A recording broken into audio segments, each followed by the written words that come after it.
300 BC, and 300 to the pre-Gupta period.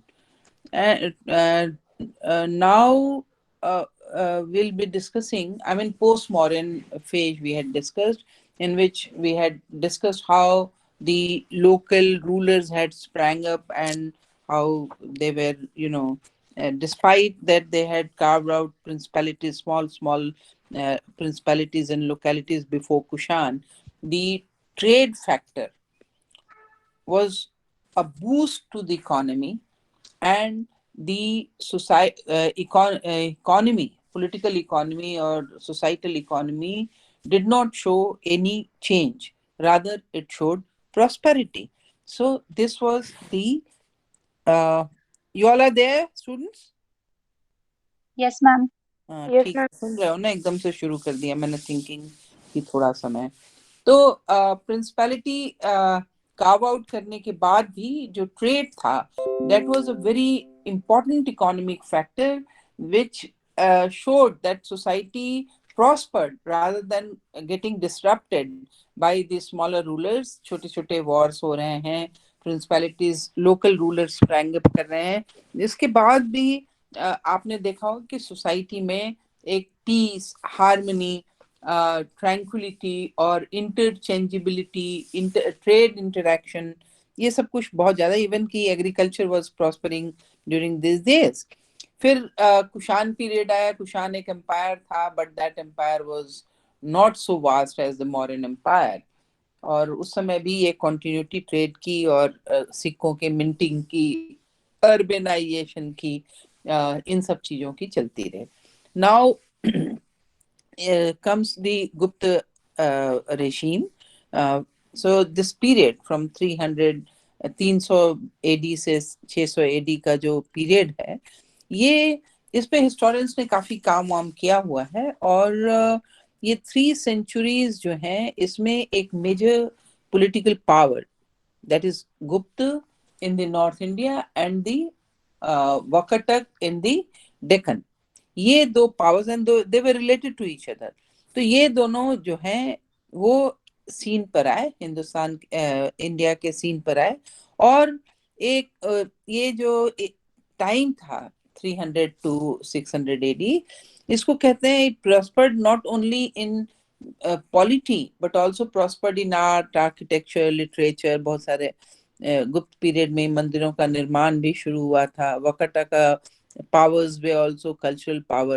They had, great literary taste, और ये सब कुछ था, जिसकी वजह से जब हम पॉलिटिक्स या पॉलिटी एंड इकोनॉमी गुप्त पीरियड की पढ़ते हैं, तो उस काल में बहुत सारे ऐसे इंस्क्रिप्शंस मिलते हैं, कॉपर प्लेट चार्टर मिलते हैं, जिसमें इकोनॉमी के या पॉलिटिकल प्रोसेसेस के जिक्र के साथ साथ कल्चरल एस्पेक्ट्स का भी जिक्र देखने को मिलता है।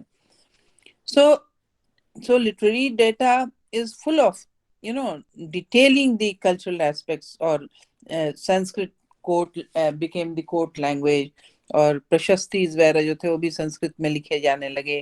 तो ये सब कुछ, चाइनीज पिलग्रिम फाहियान जो आया था, उसने भी बताया कि किस तरह से गुप्त पीरियड प्रॉस्पर कर रहा था। तो ये सब कुछ देखने को इस काल में मिलता है। और of course, Guptas were the most formidable political power in the northern region. और ये जो प्रोसेस है of the rise of Guptas to the political prominence, इसके बारे में बहुत ज़्यादा जानकारी नहीं मिलती है, क्योंकि गुप्त एंड से लोगों को लगता है कि ये क्षत्रिय क्लैन का नहीं रहा होगा, या कुछ ऐसा, इस तरह के कंफ्यूजन रहे हैं गुप्त काल को लेके भी, उसकी ऑब्सक्योर ओरिजिन को लेकर के। और चंद्रगुप्त मौर्य का एक प्रोविंशियल गवर्नर था पुष्यगुप्त, वो वैश्य ओरिजिन से थे। जूनागढ़ प्रशस्ति रुद्रदमन में उनका जिक्र है, इनका पुष्यगुप्त का। तो ये हाई रैंकिंग ऑफिशियल था, और प्रोबब्ली लोग बताओ डेक्कन में भी ये काम करते थे। तो जो ऑफिशियल जीनियोलॉजीज है गुप्ता रूलिंग हाउस का, वो बाद में एडमिट हुआ, जॉट डाउन किया गया है, और इस समय ये बताया जाता है प्रॉब्ली में भी वहां से इसका ओरिजिन लिया जाता है। तो वी विल जो जिनियोलॉजी है वो जो गुप्त इंस्क्रिप्शंस में भी रिकॉर्डेड है, ऑफिशियल सील भी है। पहला गुप्त किंग जो है वो श्री गुप्त थे, इसके बारे में बताया जाता है। उसके बाद उनका बेटा और फिर धीरे धीरे जो मेजर राजा वो Chandragupta first, then comes Samudragupta, then comes Chandragupta second. ये और स्कंदगुप्त वाज द रूलर जिस समय हून इन्वेशन हुआ था। सो दिस क्रोनोलॉजी में ये 3-4 किंग जो हैं वो बहुत इम्पोर्टेंस रखते हैं, इम्पोर्टेंट मायने रखते हैं। और क्योंकि उन्होंने टेरिटोरियल एक्सपेंशन किए, एडमिनिस्ट्रेशन में काफी योगदान था इन रूलर्स का। और अ, इनका होमलैंड, ओरिजिनल होमलैंड जो था वो उत्तर प्रदेश, बाद में वो पाटलिपुत्र को पावर सेंटर उन्होंने बनाया, और किस तरह से कैपिटल शिफ्ट्स होते रहे, इसके बारे में गुप्त पीरियड के बारे में बताया गया है। सो लेकिन जब चंद्रगुप्त फर्स्ट आया उस समय गुप्त पीरियड का अनसर्टेनिटीज खत्म हो गया लगभग, because he was a powerful king with the political title of Maharajadhiraja. And पहले जो टाइटल थे राजाओं के वो महाराज तक ही सीमित थे।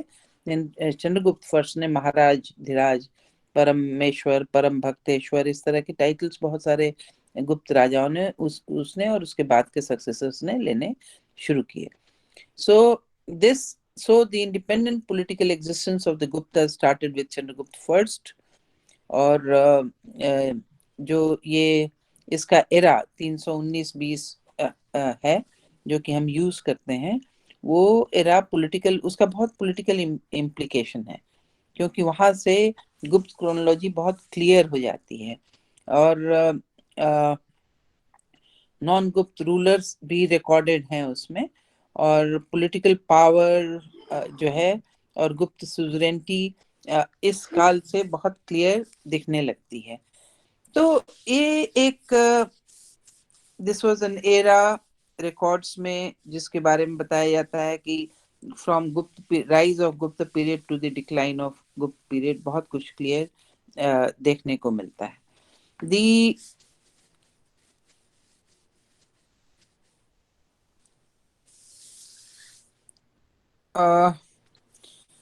Puranic passage reflecting the condition not more than 4th century AD suggests that the territories, that is Janapada of Prayag जो इलाहाबाद रीजन में है, साकेत, अयोध्या, मॉडर्न अयोध्या जो है नॉर्दर्न उत्तर प्रदेश में, मगध वो भी गैंजेस पे है, और ये सब जो टेरिटरी था वो चंद्रगुप्त मौर्य से लेकर चंद्रगुप्त फर्स्ट से लेके समुद्रगुप्त और इन सब के पास ये था।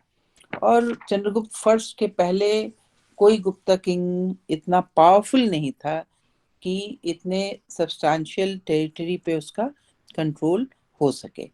So we have also Chandragupta first. If we have to define the political processes, how Chandragupta first established his sovereignty over these political territories.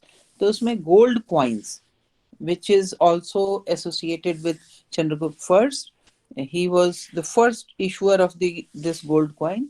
और लेकिन इस पे भी कुछ हिस्टोरियंस कहते हैं कि नहीं, ये gold coin previous gold coin है, कुषाण का है वगैरह वगैरह, इस तरह के इश्यूज डेवलप करते हैं। So the political importance of this coin lies, लेकिन ये पॉलिटिकल इम्पोर्टेंस इस कॉइन का इसलिए भी है कि गुप्त monarch is engraved along with the Gupta king Kumar Devi.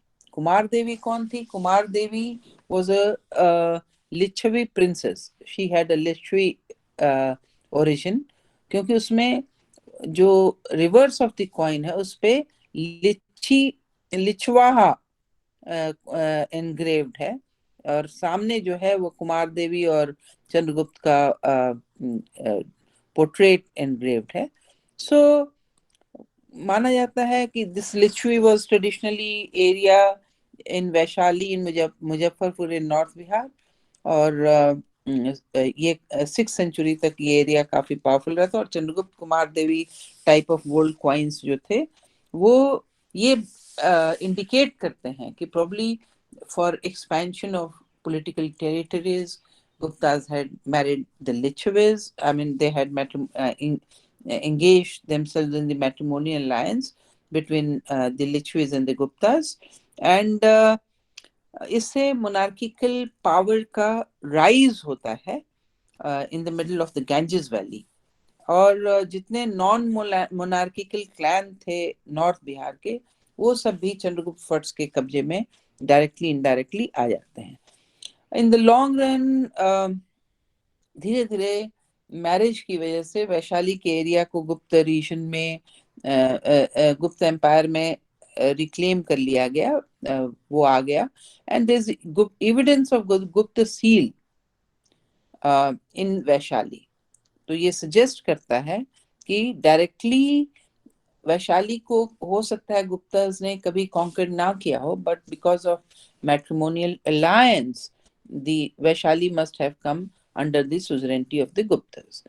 तो एक ये मेजर टेरिटोरियल एक्सपेंशन था till this side of Bihar. और Guptas also acquired territories through their marriage alliance with the Lichavis। और कॉइन्स पे जैसा कि मैंने बताया कि पॉलिटिकल सिग्निफिकेंस ये कि कॉइन्स पे लिचवाहा लिखा हुआ है। और समुद्रगुप्त जो है, one of the epithets of Samudragupta, namely the grandson of Licchavis, उनको कहा गया है। तो इसका मतलब लिचविस से ये तो पक्का है कि लिचविस से मैट्रिमोनियल अलायंस था और लिचविस पे गुप्ता का सुजरेनिटी किसी कई वजहों से वहां पे था। और सील्स और कॉइन्स भी ये जस्टिफाई करते हैं।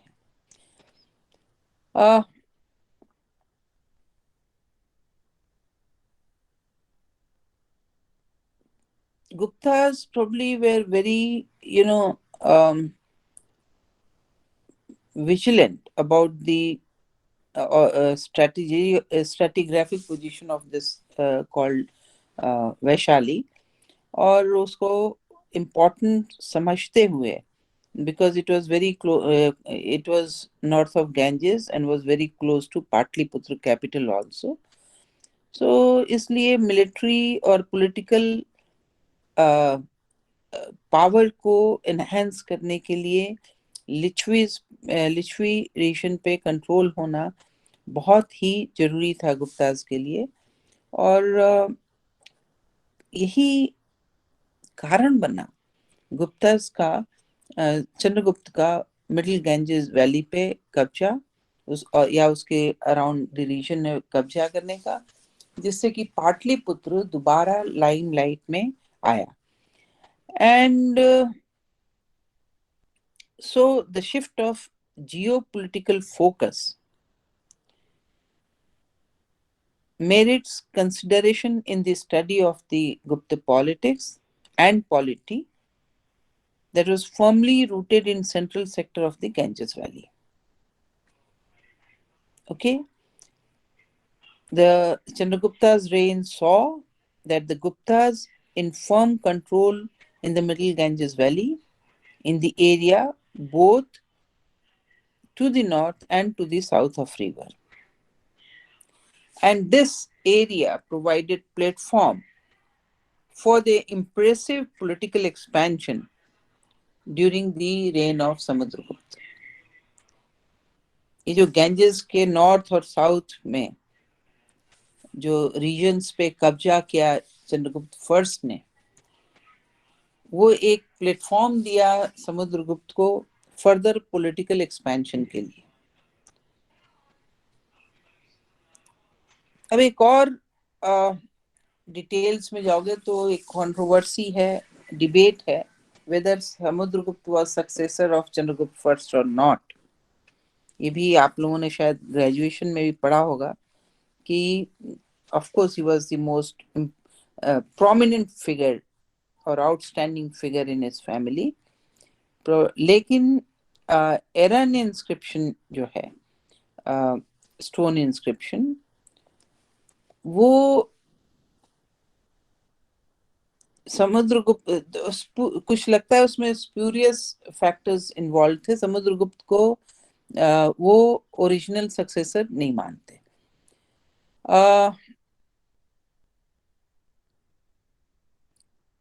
कई रूलर्स के नाम हैं उसमें। Samudragupta had uprooted about 10 kings of northern India, according to Allahabad Prashasti of Hari Sen, the court poet of Samudragupt. वो 10 किंग कौन थे?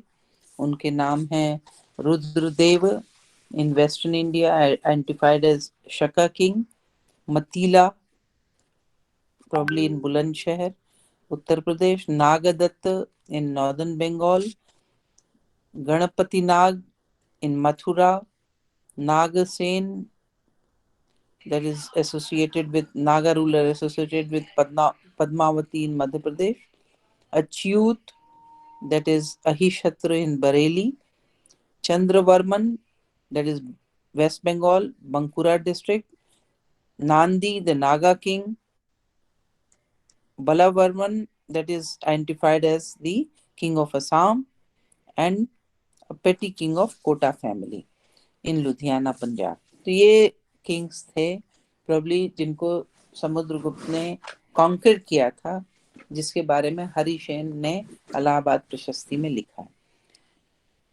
तो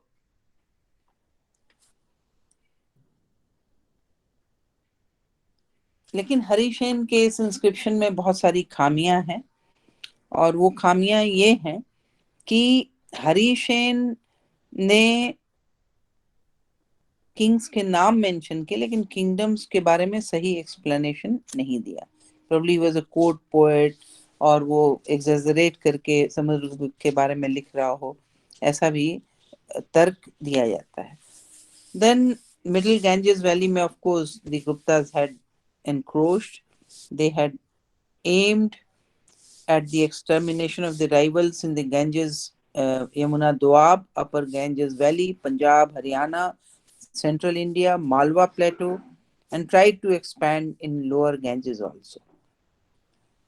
Naga kings भी थे जिनको assault किया था समुद्रगुप्त ने। The Gupta power penetrated in Malwa also, around Vidisha also. That is also proved by Samudragupta, another inscription, Eran inscription. So Shaka kings also he had defeated. That is also described in the inscription. Apart from this, I mean, these 10 kings who have been discussed in Harishen's inscription, in South Indian campaign, he claims victories over South Indian kings. 12 such kingdoms in peninsular India are explicitly stated in the respective territories in Allahabad. इसी प्रशस्ति में south के 12 kingdoms पर victory Samudragupta का हरिसेन ने बताया है। ये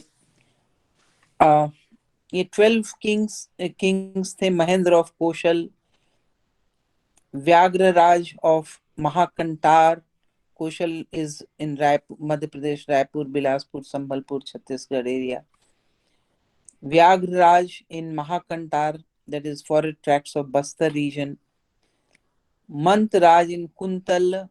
You may not be able to remember all names. So in just you can, I mean, see that the expansion of Guptas. The historians have identified the rulers and their respective territories, and they say that from eastern seaboard, the expansion was from eastern seaboard southward right up to Kanchi. That is later called Tondai Mandalam, and defeated the 12 rulers. Vishnu Gopa was identified as Pallav king.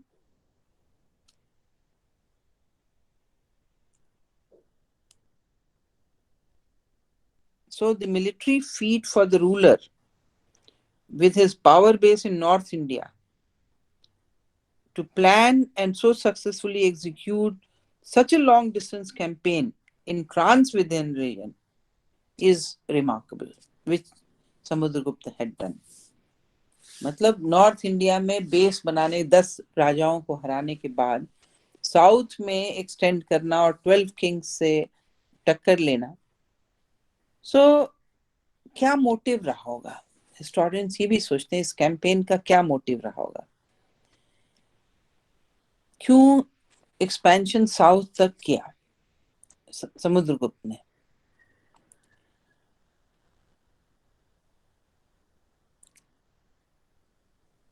अ,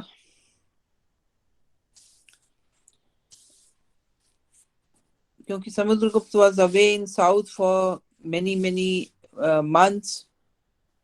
उसके north Indian rivals उसको, उसकी supremacy को challenge भी करते थे उसके absence में। बार बार वो नॉर्थ में भी आता था उनको डिफीट करने, फिर साउथ जाता था।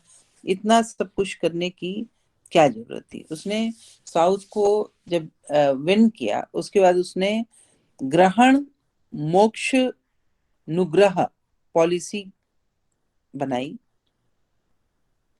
ग्रहण मोक्ष नुग्रह।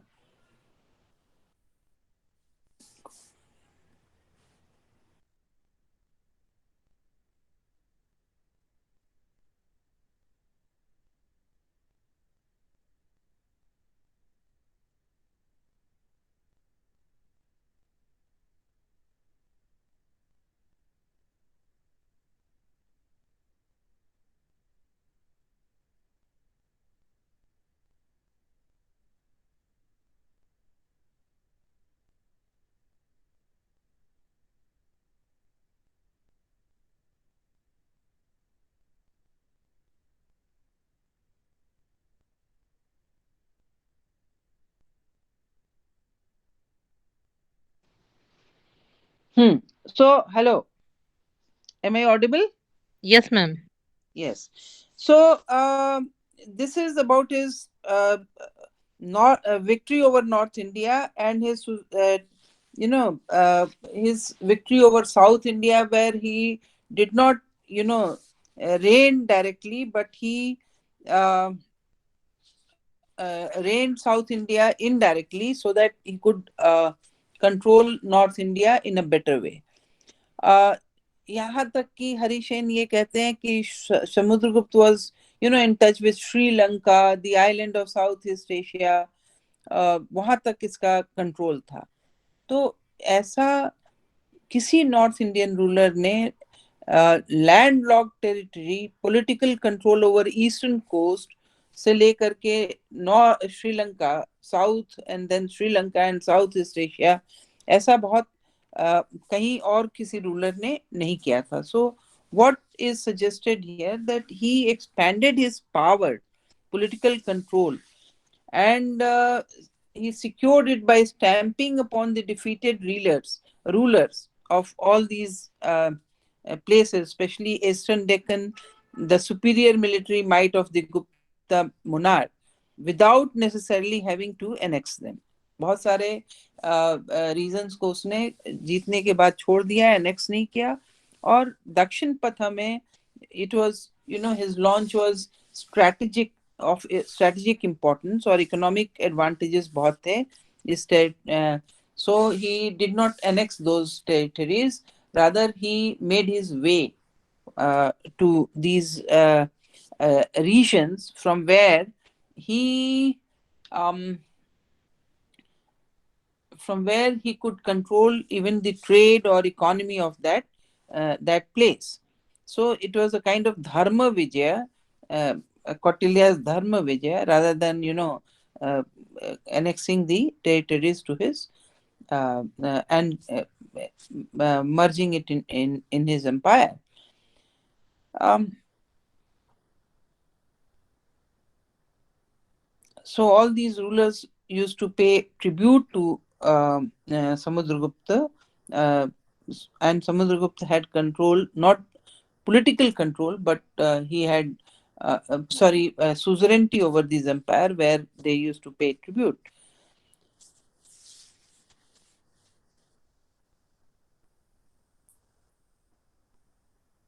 Then after Samudragupta, we know of Chandragupta II, who had because of his marriage alliance policy of his grandfather, he derived political mileage.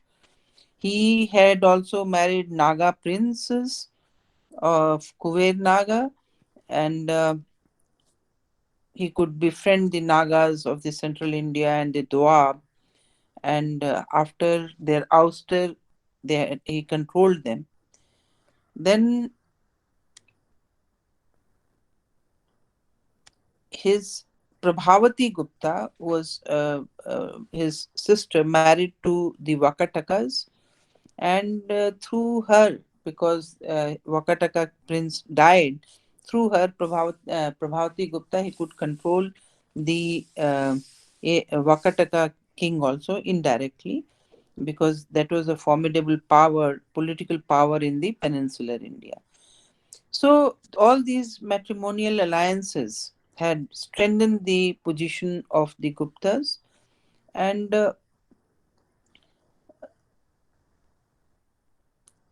and now their principal aim, I mean, Chandragupta's second principal aim was also to put an end to the Shaka rule in the Western India, and uh, which he did. Then this is about the then Guptas embraced overall the greater part of the northern. I'm not going into details of political events, northern India, and stretched as far as Kathiawar Peninsula at the time of Chandragupta II. So, if we measure the powers of the Gupta, then comes Kumar Gupta after Chandragupta II. He also ruled in North Bihar, Rajasthan, which generally is described in the inscriptions. And after Skand Gupta was the one from there, Hun invasion. It is said that Guptas had weakened their empire due to the political successes of the Hunas, Toranmal, and that is available in copper plate inscription of Sanjeli in Gujarat. So Toranmal, this inscription suggests that he ruled for almost 2 decades, in from 500 to 520 AD, and um, so slowly the Guptas finally ceased to exist in North India. The political arena was appointed among the vassals of the Guptas, Maitrakas of Vallabhi, Pushaviti of Thaneshwar, Mukharis of Kannauj, the later Guptas of Magad, and and some independent rulers of Vanga, Parivrajak, and the Utchakalpa rulers in central India. So these powers first ended their allegiance to the Gupta emperor. They all carved their own principalities. They became masters of their own respective region, like it had happened in second century BC. And once the authority was well entrenched in the core territories, the political and aggressive designs led to the formation of new kinds of relations, hostile and friendly, and various parts of the North India. So this new kind of state formation or the political process, incipient in the later half of 6th century, took more concrete shape at turn of the 7th century. तो हम देखते हैं कि first in second century BC we see the post Mauryan period, the local rulers had sprung up, but at that time the situation was such that economy got further strengthened, people localities got further prospered. Then comes Kushan Empire, which did not impact much significance. There was continuity from second century BC onwards. But in Gupta period, we see a lot of wars, events happening, and after that, the political suzerainty of Guptas were established from north to south, to east to west, and they had carved a very vast principality. And at that time, it is also said that literature, art, culture prospered, and the land system, the land agricultural, there was agricultural prosperity also. There were a lot of um, um, uh, donations, land donations in lieu of the salary of the officials, and all these had happened, which we discussed in agriculture. So this, there was impact. Impact was such that one could visualize that there's a great, kind of empire in the Gupta period, but it succumbed to its own weight, because they had expanded so much that they had to appoint vassals, governors, in various places. And those vassals, feudatory lords, and governors, they, when the Gupta period weakened after the Hun invasion, they became very powerful, and they carved their own principalities. But here we see, though there was continuity in economy, the economy never got broken, and there is no such concept as dark age or golden age. But there was continuity. Agriculture people were there, agricultural practices were being done, trade was there, but the urbanization was there. But there was decay in all the processes because of the weakening of the empire. Whereas in second century BC, we had, this was not reflected after the decline of the mighty Ashokan Mauryan Empire. So this is one difference which we see in these two eras. Of course, Guptas were the most prominent political powers for 2 century and a half, and political center was mainly focused at North India, and of course, Deccan was also important to them because of the Vakataka rule. Uh, mhm. The uh, Vakatakas were also very prominent power in the history, as discussed in the epigraphs. And this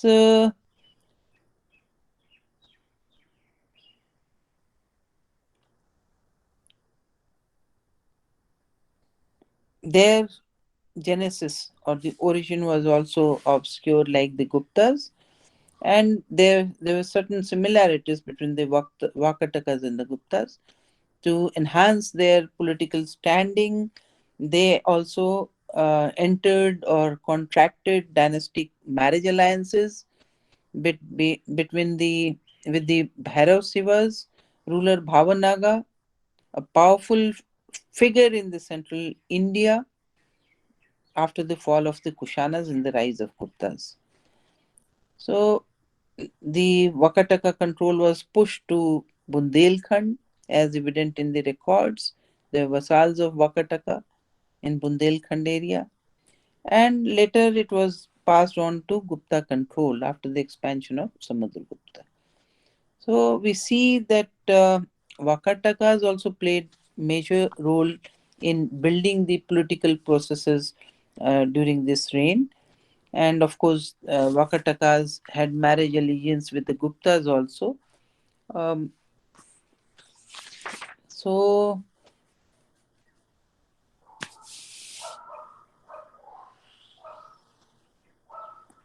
then we, in Deccan also, we witnessed, number of significant kingdoms. One was Vakataka, of course.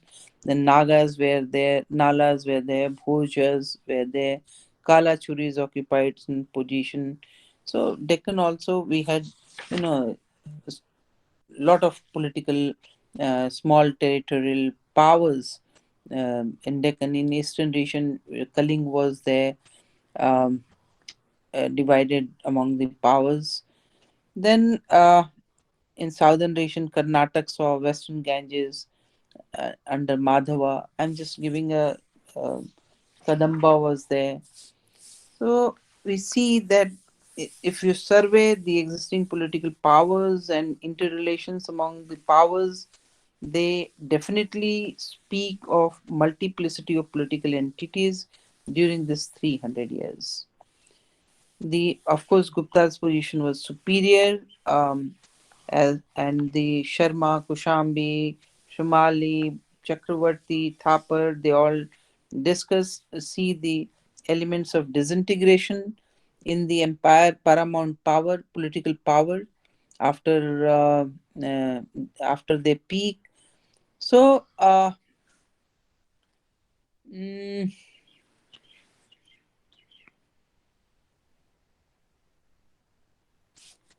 just a minute. Get time. So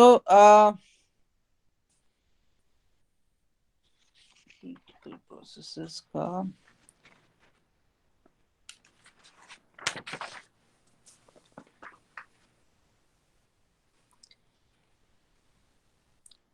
अब कुछ monarchical state structure का जो formation था वो कैसे हुआ. Military conquest by powerful kings were not the sole engine for transformation of pre-state polities. कारण था उसका availability of and mobilization of resources, which was crucially important for the emergence and consolidation of state society. और इसमें expansion of agriculture was very important. The creation of agrahar or revenue-free settlements in favor of religious donors, they also hold important place.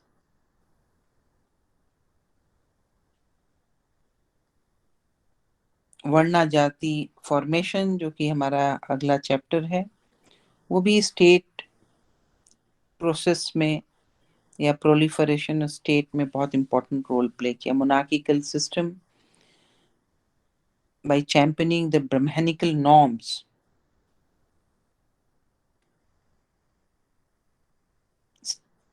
ये status and power building में important रहा.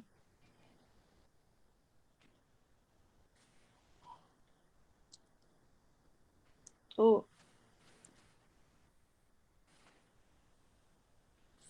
administrative system the that was very important in proliferation of state, the strong administrative system, the exalted position of the rulers clearly expressed by the grand title Maharaja Dhiraja, धर्म महाराजा Vakataka king का title था. राजाधिराजा परम भट्टार का गुप्त king titles थे. तो व्याघ्रहा विक्रमादित्य पराक्रमण का ये इस तरह के कई टाइटल्स थे जो जो कि कई ऐसे टाइटल थे जो रूलर्स को डिविनिटी भी देते थे. जैसे Samudragupta was considered to be divine ruler. तो उसका डिविनिटी से कंपैरिजन था किया जाता था. चंद्रगुप्त सेकंड के कॉइन्स पे भी रिप्रेजेंटेशन था डिविनिटी का.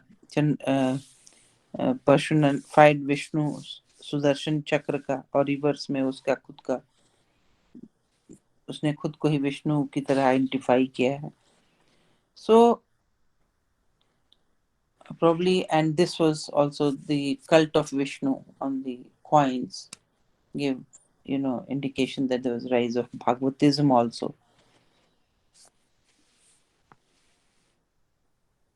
टेरिटोरियल कम एडमिनिस्ट्रेटिव यूनिट्स थे भुक्ति और देश विषय जो डिस्ट्रिक्ट लोकेलिटी को कहते थे. और there are subdivisions also in the district in the records of Vakataka, Matraka, Vallabhi. So ये एक मैंने आपको आज एक जनरल पिक्चर देने की है कि how the political dynasty of the Guptas and their relation to Vakatakas in uh, uh, spatial or in general about their relation to the northern and the southern rulers. The expansion of territories was to and this was to control the economy uh, of the regions, to make Gupta more powerful. The agricultural expansion related to is also trade and agricultural expansion are also related to the political expansion of the political processes. So all these points you have to enhance, but I'm not in a right frame of mind to teach you this paper, to be very honest. So I didn't want to miss this class, so I just gave you a glimpse of the uh, uh, political process during this period. So tomorrow or day after, whatsoever day after, we will repeat this chapter and we'll give some important threshold points about how to go about this chapter political processes. ठीक है, आज मैं थोड़ा touch करना चाहती थी, इसलिए मैंने आप लोगों को बुलाया. इसको परसों फिर से करेंगे. Will give details about how to go about this chapter. ऐसे नहीं कर पाएंगे, ठीक है? एनी क्वेश्चंस यू हैव बच्चों? हेलो. Yes ma'am. हाँ, कोई सवाल हो तो पूछो. इसको मैं फिर से कराऊंगी, अभी मैं खुद नहीं सेटिस्फाइड हूँ इससे. So we'll get it done again, this chapter, in brief, next time from 200 BC to 600. Yeah, bolo.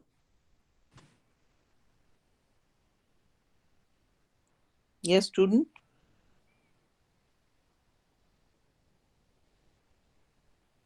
Ma'am, No ma'am, thank you. Thank you. I don't think there are many questions right now. Many questions हैं? हाँ बोलो. नहीं है ma'am, नहीं है. नहीं है. अच्छा. और पीछे किसी चैप्टर वैप्टर का कुछ?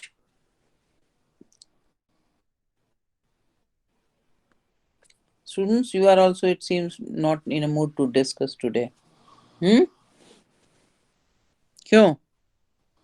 चलो, I just wanted to touch it today.